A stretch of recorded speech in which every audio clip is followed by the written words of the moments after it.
On the surface, Frosty the Snowman, 1969, is just a cute story about a talking snowman who plays with kids and then flies away with Santa. But when you re-watch it as an adult, things start to feel off. His happy birthday sounds more Happy like a soul coming back than a birthday! simple greeting. The hat isn't just a prop, it's literally his right to exist. And every time Frosty smiles, underneath that grin is the quiet fear that he could melt at any moment. Only grown-ups notice the magician who cares more about his reputation than the miracle in front of him.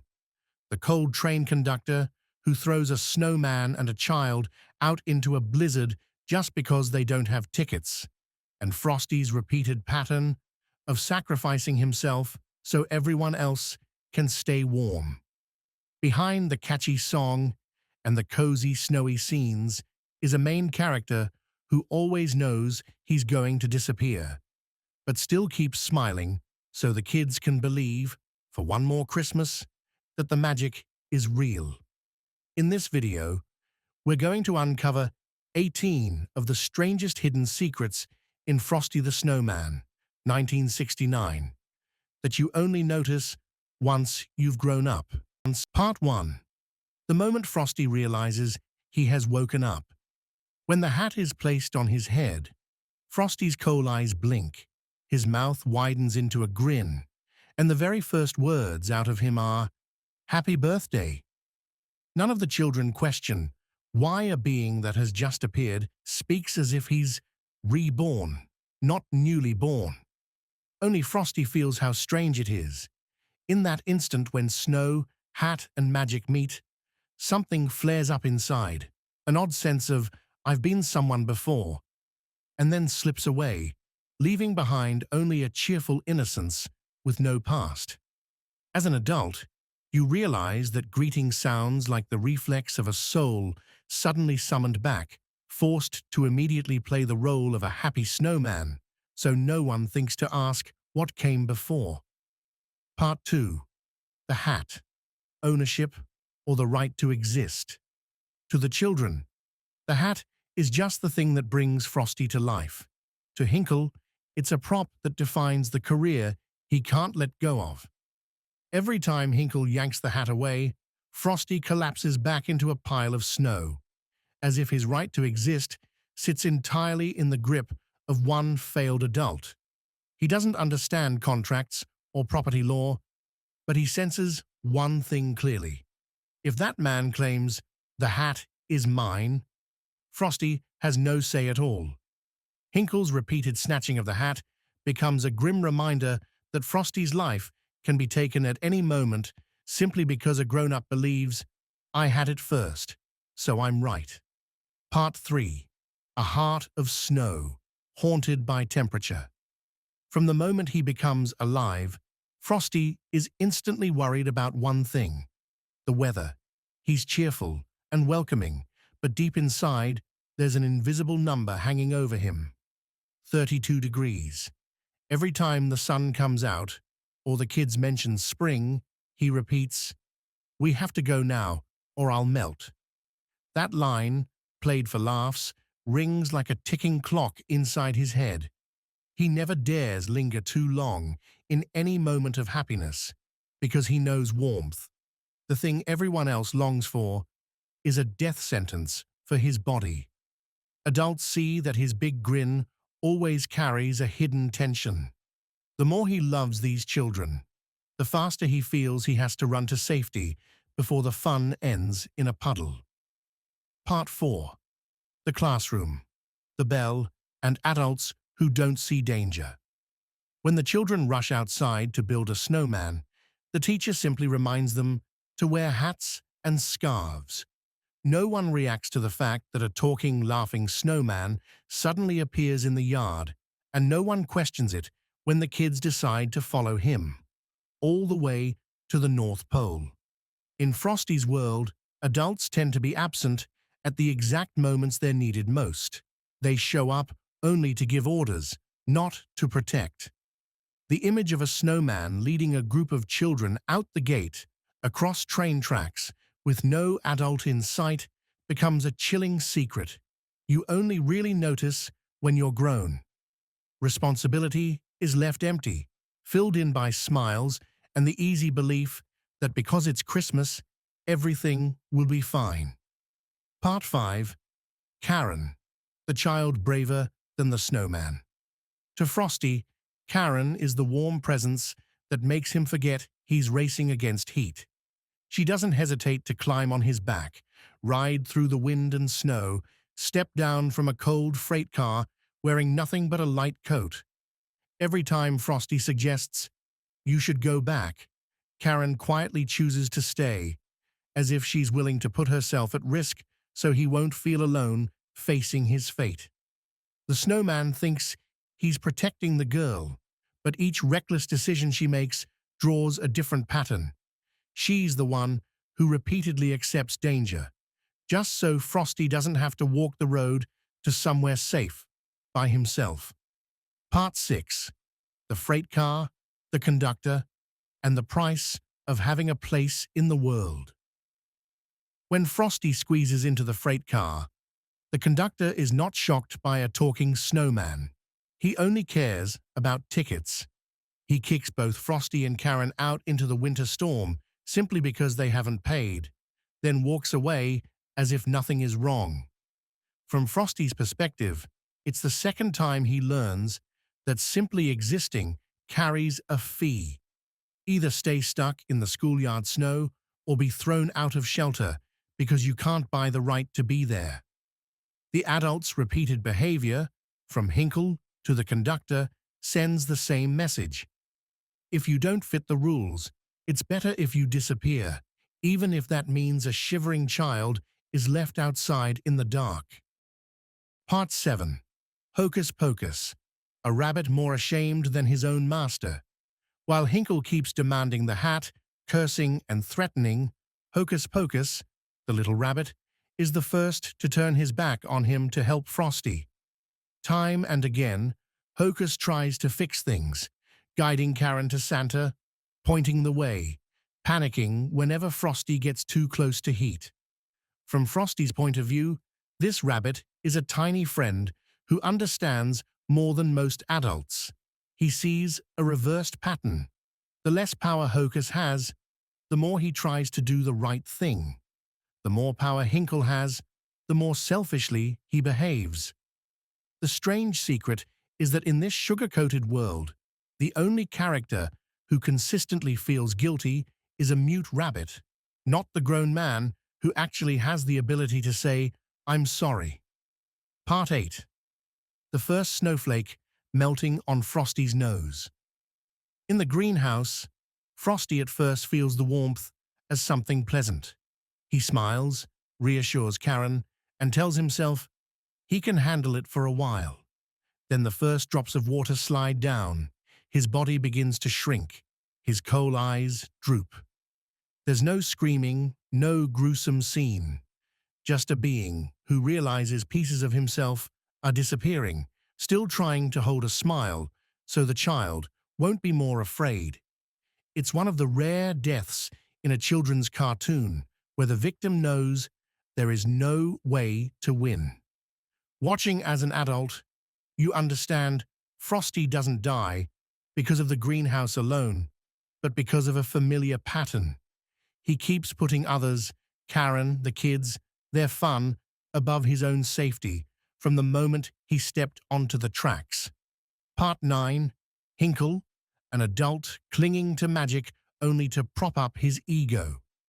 Every time he appears, Hinkle repeats that he's a professional magician, even though no one applauds, and he has no real audience. The more he fails, the tighter he clings to the hat as the only proof that he's still special. Instead of being amazed that the hat has created a living, speaking being, he only thinks about using it in his act for money and fame. From where Frosty stands, Hinkle is the embodiment of a particular kind of adult, someone who stumbles upon a miracle, but instead of letting it live, tries to capture it, box it in, and sell tickets. His repeated chasing, lurking, and blocking Frosty's path shows how he never truly sees a frightened living creature in front of him, only a lost prop that must be retrieved. Part 10. Santa's late arrival and a test for repentance. Santa doesn't appear when Frosty and Karen are wandering in the snow, nor when the greenhouse door is about to close. He only arrives after Hocus begs for help, and things are as bad as they can get. Frosty melted, Karen crying, Hinkle fleeing. From Frosty's point of view, if he still has any awareness, salvation always arrives one beat too late. Santa then tells Hinkle to write a letter of apology and promises to keep him on the good list for many years if he behaves. Adults notice the mixed tone. The story offers forgiveness, but wraps it in a rather cold moral contract. The recurring pattern is clear. Grown-ups step in only after the damage is done, then create rules and conditions to convince themselves everything has been fixed, while the crack in the child's heart and in the snowman's can't be listed on any chart. Part 11. Death and rebirth told like a pleasant magic trick. When Santa brings Frosty back, Karen smiles instantly, her tears drying as quickly as snow under bright sun. Santa explains that Frosty is made from special Christmas snow, so he'll return every year. For Frosty, it's a promise that each time he melts, it's only temporary, but also a sentence. Each season ends with his disappearance, then a return, then another disappearance. The unsettling secret adults notice is that his death gets turned into another holiday number, neatly wrapped in a sweet explanation so children won't dwell on the fact that every goodbye is another ending Frosty has to experience. That beautiful resurrection from his side is a cycle of life and death coated in sugar. Part 12. The winters that follow. Frosty stands still. The children don't. Santa promises Frosty will come back every year. But the children? No one promises there'll always be the same kids in that schoolyard. To a snowman, time passes in slices. Each winter he appears, looks around, greets faces that seem a bit longer, slightly changed, then melts again. Some years, a few faces are missing, leaving empty spaces no one explains. This is the quiet sadness the film never says out loud. Frosty is trapped in the Christmas cycle, while those he loves slowly step out of it to grow up, move away, and eventually stop believing that a hat can make snow talk, can make snow. Part 13. A town that accepts the impossible and then quickly forgets it. When Frosty first runs through the streets, the images show grown-ups, surprisingly calm. Some are startled, but no one truly panics. They accept a talking snowman leading children across the street as just another cute holiday sight. The strange part is this: if they accept a living snowman, why doesn't anyone think about protecting him from the sun, from danger, from people like Hinkle? Their indifference repeats. Adults in the town recognize magic only as something nice to look at, then quickly go back to decorating and shopping, leaving a fragile being like Frosty to fend for himself amid the crowd. Part 14. The apology letter, turning magic into paperwork. Santa requires Hinkle to write a proper apology letter, signed, sealed, official. For Frosty, this changes nothing about the times he was stripped of his hat, hunted, and left in the greenhouse. But in the adult world, that piece of paper is enough to close the file. The bad guy has apologized. The case is over. The repeated habit here is adults trying to compress someone else's suffering into a few lines of text. By turning the miracle and Frosty's pain into a completed incident with paperwork, the story quietly reveals a strange adult instinct. Once something is written, stamped, and filed, they consider it healed, whether or not the heart that endured it was ever asked how it feels. Part 15. Karen never telling the full story of the cold that reached her bones after being rescued. Karen goes home, sits by the window, and remembers the adventure while watching the snow. There is no scene where she tells her parents how she collapsed from the cold, or lay in a greenhouse beside a snowman who was melting away. Inside her, that experience can't simply vanish, but she chooses to keep it as a sweet secret rather than a shock that needs adult understanding. This chosen silence mirrors the kind of growing up the film unintentionally encourages. Children who've been very close to real danger, yet wrap those memories up themselves, turning them into a nice story to share with friends instead of demanding anyone be held accountable. Part 16. Frosty's unease with too much warmth. Throughout the journey, Frosty is both delighted and wary of anything warm. He's happy when Karen can sit by a fire, but he shivers with fear when heat gets close to his own body. He gives up coats, shelter, and chances to be safer so she can be comfortable, always keeping just enough distance not to melt. This small act of self-sacrifice repeats, shaping a strange portrait, a main character who constantly insists everyone else must be warm enough, even when that puts him at risk of disappearing.